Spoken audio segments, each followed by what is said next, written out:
Merci, chers collègues. Nous passons à Monsieur Grégory Laville pour UDI et indépendants.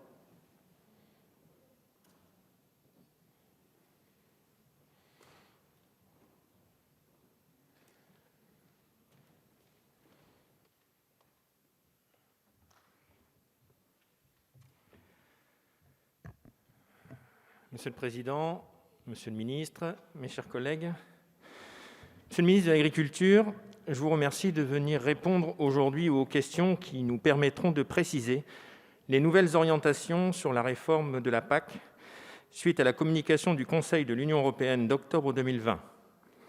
De nombreux agriculteurs nous ont fait part de leur inquiétude quant aux conséquences concrètes de la mise en place du programme stratégique national. En décembre 2020, la Commission européenne a transmis ses recommandations à la France, aux États membres, en ce qui concerne le plan stratégique relevant de la PAC.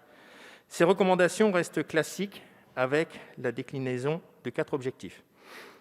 Assurer la sécurité alimentaire, renforcer la protection de l'environnement, renforcer le tissu socio-économique des zones rurales, encourager et partager les connaissances, l'innovation et la numération dans l'agriculture et dans les zones rurales. Derrière ces différents sujets qui apparaissent très techniques, l'objectif de notre débat sur la PAC dans cet hémicycle est bien de pouvoir éclairer les parlementaires, les citoyens, mais surtout les agriculteurs qui peuvent se perdre d'un outil de plus en plus bureaucratique. Je voudrais aussi profiter de votre présence pour vous demander des précisions sur ce fameux programme stratégique national, symbole d'une PAC qui, pour la première fois depuis 70 ans, sera en quelque sorte nationalisée et sur les conséquences qui pourront, à juste titre, déstabiliser les agriculteurs et le monde agricole.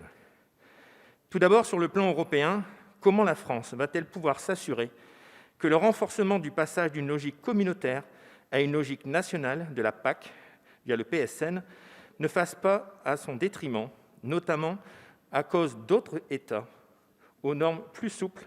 Je pense ici, bien évidemment, aux normes environnementales.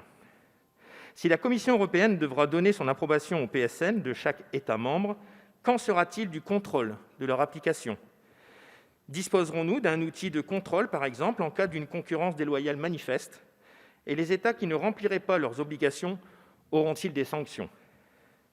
Ensuite, sur le plan national, si je me réjouis de l'implication de la Commission nationale des débats publics et de la synthèse de votre ministère, a publié le 3 avril dernier, plusieurs éléments de ce document m'interpellent. Précisément, je m'interroge si la gouvernance du plan stratégique national respectera le principe de la subsidiarité défini à l'article 72 alinéa 2 de notre Constitution et si les collectivités territoriales, acteurs à part entière de la PAC, pourront participer à l'élaboration du PSN et si les mesures sont envisagées pour les impliquer dans la conduite de certaines parties du programme. Ensuite, je suis étonné des résultats obtenus des 7409 répondant au questionnaire de hiérarchisation des objectifs spécifiques assignés à la PAC. Les 2 éléments classés très prioritaires sont la défense de l'environnement et la lutte contre le changement climatique. En revanche, des thèmes majeurs comme le souci d'attirer des jeunes agriculteurs, d'assurer un meilleur revenu aux acteurs du monde agricole ou la revitalisation des espaces ruraux sont notés comme prioritaires sans être très prioritaires. En outre, j'ai eu l'occasion d'échanger avec de nombreux représentants du monde agricole de ma circonscription de la Somme et beaucoup attendent des précisions sur l'instauration de l'écorégime. En effet, la 3e voie, avec la diversité des assolements, s'avère elle aussi trop restrictive, étant donné que les premières propositions de la DGPE ne comptabilisent pas systématiquement comme cultures différentes les cultures de printemps comme l'orge, la betterave ou encore la pomme de terre. Les agriculteurs de la Somme aux cultures diversifiées craignent que ces rotations ne soient pas reconnues dans l'écorégime et qui leur semblent incohérents, frustrants et décourageants. Si la nouvelle PAC entend reconnaître que les agricultures sont différentes, notamment entre l'Europe du Nord et du Sud, il est nécessaire que le plan stratégique français reconnaisse qu'il existe sur son territoire des agricultures tout aussi différentes et nous espérons, Monsieur le Ministre, que vous saurez les reconnaître. Parallèlement, de nombreux agriculteurs appréhendent de nouvelles normes discutées au niveau européen, alors que les nouvelles obligations, comme les zones non traitées, diminuent leurs revenus et ne sont pas compensées par des aides supplémentaires. Beaucoup s'alarment donc de ce renforcement de normes, alors que de l'autre, le montant de la PAC a encore été diminué. Ainsi, si la part précise des paiements récompensant les services environnementaux n'est pas connue, comment ces derniers pourront-ils permettre à mon agriculteur, producteur de fraises, aux pratiques vertueuses à Matigny dans mon département, de rétablir une concurrence plus équitable avec le producteur de fraises espagnol, produites sous une serre chauffée et qui doit parcourir des milliers de kilomètres? Ainsi, plus globalement, Monsieur le ministre de l'Agriculture, pouvez-vous nous expliquer comment la France souhaite-t-elle améliorer la compétitivité de ses exploitants à travers le PSN et en quoi celui-ci nous sera-t-il plus efficace pour les acteurs du monde agricole? Je vous remercie, chers collègues. La parole est maintenant. Merci. La parole est à Monsieur Julien Denormandie, ministre de l'Agriculture et de l'Alimentation.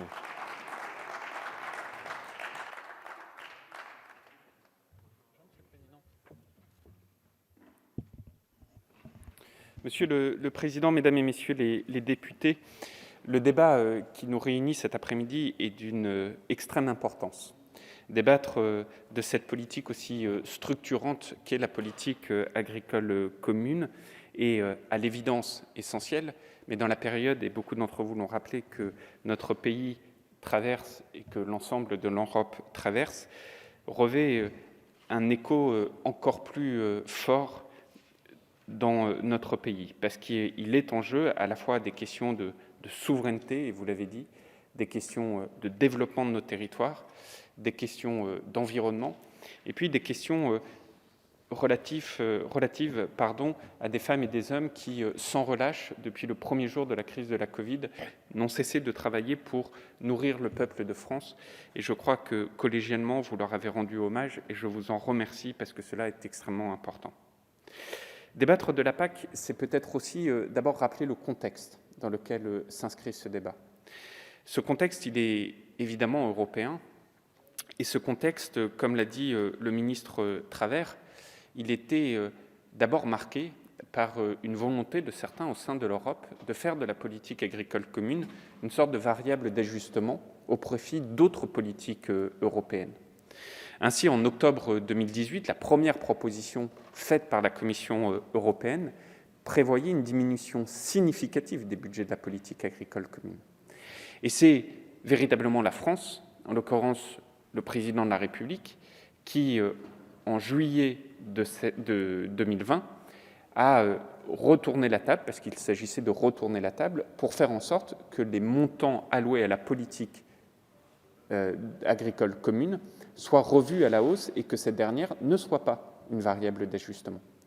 Et c'est ce qui nous a permis aujourd'hui de bénéficier d'un budget de la PAC qui, peu ou prou, est semblable à celui que nous connaissons aujourd'hui, soit environ 9,5 milliards d'euros par an. Ça n'était pas gagné par avance, et quand on voit les difficultés auxquelles nous faisons face aujourd'hui, je vous laisse imaginer quelles auraient été ces difficultés si le budget dont on discutait cet après-midi n'était pas 9,5 milliards d'euros, mais avait été 10, 15 ou 20% en deçà de cela. Le deuxième élément de contexte, c'est évidemment le cadre politique dans lequel s'inscrit cette politique agricole commune. Et ce cadre politique, il a longuement été discuté entre ministres de l'agriculture européens. Et c'est ce cadre politique qui a permis un certain nombre de décisions, notamment dans les finalités de cette politique agricole commune, mais également dans le cadre de ce qu'on appelle cet éco-régime. Et pour la France, il y avait une ligne rouge qui était extrêmement importante, c'est de faire en sorte que ces éco-régimes, qui est au final l'élément de transition agroécologique, ils puissent être obligatoires, et je dis bien obligatoires à tous les États membres, sans possibilité de dérogation, pour mettre fin à ce que beaucoup d'entre vous ont souligné, c'est-à-dire une concurrence déloyale, non pas uniquement avec des produits venant d'importation, mais également avec des produits faits au sein du marché commun, par d'autres pays européens. L'éco-régime est un des premiers éléments, pas le seul, et la route sera encore longue, mais un des premiers éléments qui, par son socle, qui, par son caractère obligatoire, qui, par l'impossibilité de dérogation, permet d'aller dans ce sens d'une convergence de l'ensemble des standards, parce qu'il n'y a rien de plus épuisant que de produire des beaux produits avec des standards différents au sein même d'un marché commun. Et puis le dernier élément, c'est que les discussions aujourd'hui sont toujours en cours, c'est-à-dire que le trilogue n'est pas finalisé. Il y a déjà eu quelques avancées, notamment deux que je voudrais souligner, car elles sont très importantes à mes yeux. La première, c'est l'introduction d'un droit à l'erreur au sein de la politique agricole commune. Ce droit à l'erreur, c'est quelque chose qui va profondément changer des comportements au sein de l'application de la politique agricole commune. Et plusieurs d'entre vous me sollicitent régulièrement, ayant en tête, par exemple, tous ces courriers que vous avez pu m'envoyer, m'expliquant qu'un jeune agriculteur, en dépit de tous ses efforts, en dépit de tout ce qu'il avait fait, devait rembourser des aides de la politique agricole commune parce qu'il lui était arrivé, par des accidents de la vie, d'être dans l'impossibilité de respecter l'un des critères. Eh bien, jusqu'à présent, la politique agricole commune ne permet pas de régler cela, et par l'introduction du droit à l'erreur, on va enfin pouvoir changer les choses. D'autres avancées, comme la prolongation des autorisations de plantation viniviticole de 2030 à 2045, qui était là aussi une demande forte de la France, mais d'autres qui sont toujours en cours de négociation. Je pense par exemple au pourcentage de l'écorégime. Est-ce que ce sera 20, 25 ou 30%? Je pense à certaines conditionnalités, je pense à la question de la rotation des cultures. Mais en réponse à ce que disait le député Labille et le député Vigier, je considère que ces plans stratégiques nationaux ne doivent pas être des politiques nationales, doivent être des politiques qui convergent. Dit autrement, je me bats tous les jours au niveau européen que pour ces plans stratégiques nationaux soient discutés in fine au niveau du Conseil des ministres européens, car il s'agit bien entendu de documents politiques et uniquement de documents politiques. Alors, quel est le calendrier dans lequel on s'inscrit? Ces plans stratégiques nationaux doivent être finalisés avant la fin de l'année. Quand je dis finalisés, c'est-à-dire finis d'être discutés au niveau européen avant la fin de l'année. Cela veut dire que pour la France, il nous faut finaliser la première mouture avant discussion à l'échelon européen d'ici cet été. Ce qui veut dire qu'il nous faut, dans les toutes prochaines semaines, terminer les consultations et les concertations qui sont en cours. Beaucoup de concertations et de consultations ont déjà eu lieu. Comme le disait le député Potier, il y a eu, par exemple, un grand débat public qui a été initié. Songez que c'est plus de 1083 questions qui ont été posées par les citoyens et nous avons répondu à chacune d'entre elles.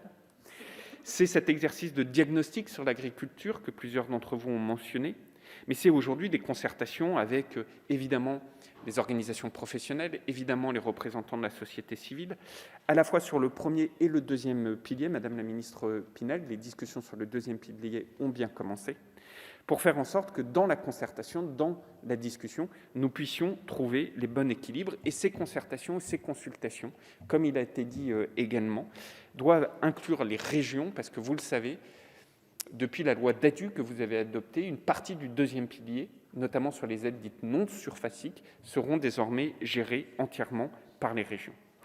Et donc ces consultations et ces concertations sont toujours en cours. Et c'est cette architecture globale que j'aurai la lourde tâche d'arbitrer à l'issue de ces consultations et concertations. Et pour moi, il y a 4 principaux piliers qui doivent guider les arbitrages que je rendrai in fine. Le premier des piliers, c'est qu'il nous faut, et vous êtes plusieurs à l'avoir dit, le député Dive le disait dans ses propos, il nous faut avoir une politique agricole commune qui permette d'assurer le revenu de nos agriculteurs. Ça veut dire d'assumer, d'avoir une politique agricole commune tournée vers la production. Et je crois que c'est très important de le dire.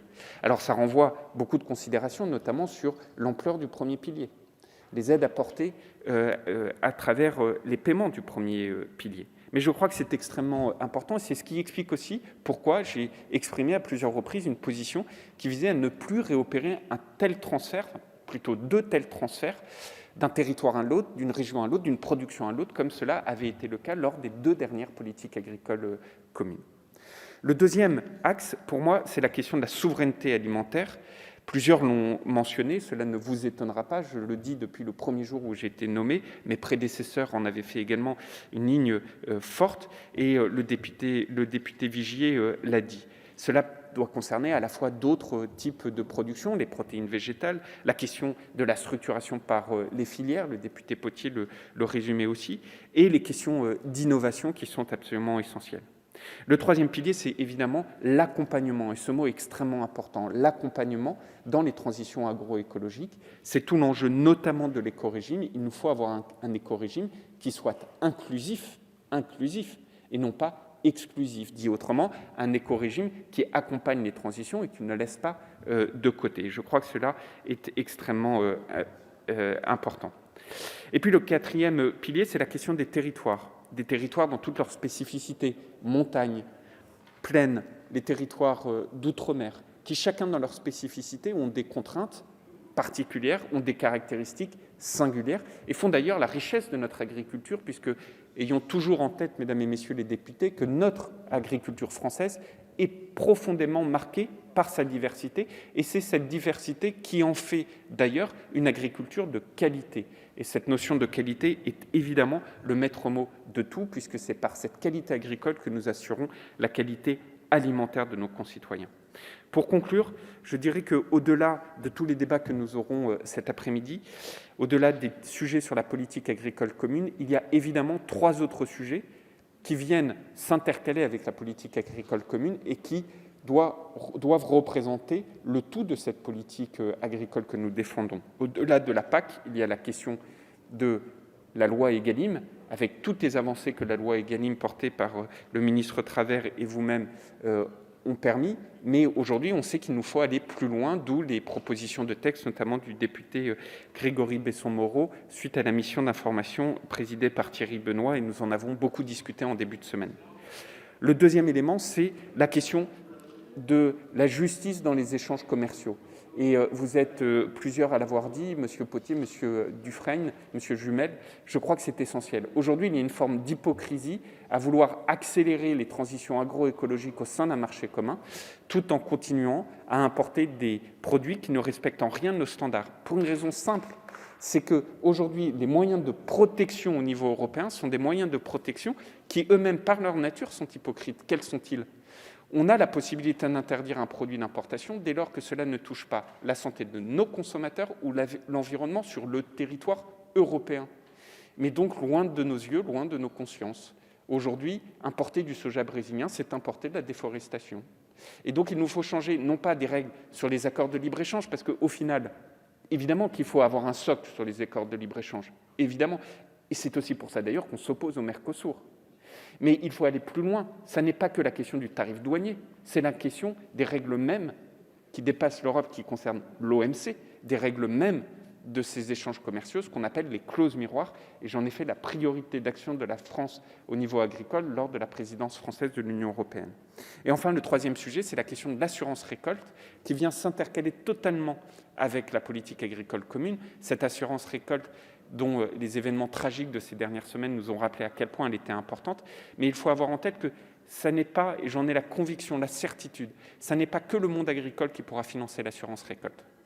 Et donc, ça ne peut pas être qu'à l'aune de la frontière de la politique agricole commune ou des budgets nationaux de la politique agricole qu'on arrivera à financer l'assurance récolte. Aujourd'hui, le risque climatique est tel qu'il nous faut absolument réinventer le modèle assurantiel de l'assurance récolte et de la calamité agricole en accompagnant le monde agricole face à ces aléas du changement climatique. Et c'est là aussi une question de souveraineté, parce que songez, mesdames et messieurs les députés, que 50% de nos agriculteurs arrivent à la retraite dans les 5 à 7 prochaines années, et que pour aller s'installer avec une épée de Damoclès au-dessus de la tête, il faut avoir beaucoup de courage. Nos agriculteurs ont beaucoup de passion, mais la passion ne doit pas occulter la rémunération et la sécurité. Je vous remercie.